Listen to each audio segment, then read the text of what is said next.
Hello guys, welcome back my YouTube channel. আমি কিচেনে তোমাদের সবাইকে স্বাগত জানাচ্ছি। চলে আসলাম একটা নতুন রেসিপির সাথে শর্টস ভিডিওতে। তো সবার প্রথমে বলে রাখি, কেমন আছো তোমরা? আশা করি তোমরা সকলে ভালো আছো। তো চলো, আজকে যে রেসিপিটা নিয়ে আসছি, এই রেসিপিটা গরম ভাত হোক, রুটি হোক বা গরম গরম পরোটা, যেটা দিয়ে খাবে খুবই অত্যন্ত লোভনীয় স্বাদের হয় এই রেসিপিটা। তো আজকে আমি করছি ধুন্দুল, যাকে ঘেরাও বলে অনেকে। তো এই ধুন্দুলের ডালের বড়ি দিয়ে একটা রেসিপি। তোমরা কে কে এই ধুন্দুলটাকে ডালের বড়ি দিয়ে খেয়েছো?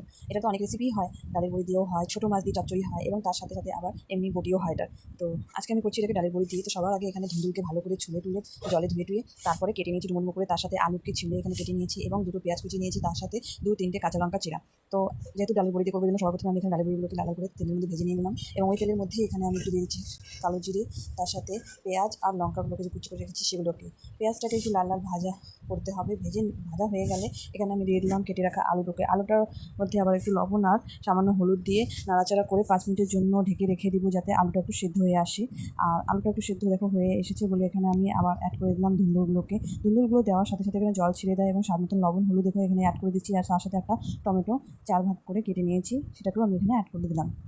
এরপর দেখো একটা মশলা রেডি করে নেব। তো মশলার মধ্যে আমি নিয়ে নিচ্ছি 2 চামচ কালো সর্ষে, 4-5টি রসুনের কোয়া আর ঝাল অনুসারে লঙ্কা। তোমরা চাইলে বেশি নিতে পারো বা কমও নিতে পারো। তো এটাকে একটা পেস্ট করে নেবো। আর এদিকে দেখো সবজিটা অনেকটাই জল ছেড়ে আসছে, তাই এর মধ্যে আমি একটু জিরে গুঁড়ো আর লঙ্কা গুঁড়ো তোমরা ইউজ করতে পারো, দিয়ে একটু নাড়াচাড়া করে নেবো। এবং এরপর আমি এখানে দিয়ে দিচ্ছি যে মশলাটা করে রাখছি। হ্যাঁ, তার আগে বলে রাখি, এখানে যে শসাটা আমি কেটে রেখেছি সেই শসাটাকে আমি ডাইরেক্ট দিয়ে নিই, একটু ছেঁকে নিয়েছি চাটনি দিয়ে। ভালো হয় ছেঁকে নিলে আর কি, মানে ডাইজেস্ট করতে আর কি ভালো হয়।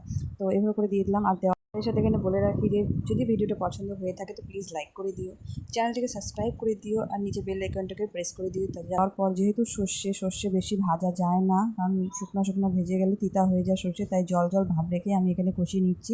এবং কষাতে কষাতে এখানে ডালের বড়িগুলোকেও দিয়ে দিয়েছি। দেখো ডালের বড়ি দিয়ে কষানো হয়ে গেছে। এরপর আমি এখানে সামান্য পরিমাণ জল অ্যাড করে দিব, যেহেতু আমি একটু শুকনো শুকনো রাখবো তাই জল অ্যাড করে দিলাম। আর জল অ্যাড করে দেওয়ার পর লাস্টে এখানে আমি দিয়ে দিচ্ছি একটু গরম মশলা, আর গরম মশলা দিয়ে নাড়িয়ে চাড়িয়ে আমি সবজিটাকে নামিয়ে নিব। তো ভিডিওটা যদি তোমাদের পছন্দ হয়ে থাকে তো প্লিজ লাইক করে দিও, আর চ্যানেলটাকে সাবস্ক্রাইব করে দিও, যাতে এরপরে আমি যখন কোনো নতুন ভিডিও নিয়ে আসি তাহলে সবার প্রথমে তোমাদের কাছে এই নোটিফিকেশনটি যেন ঢোকে।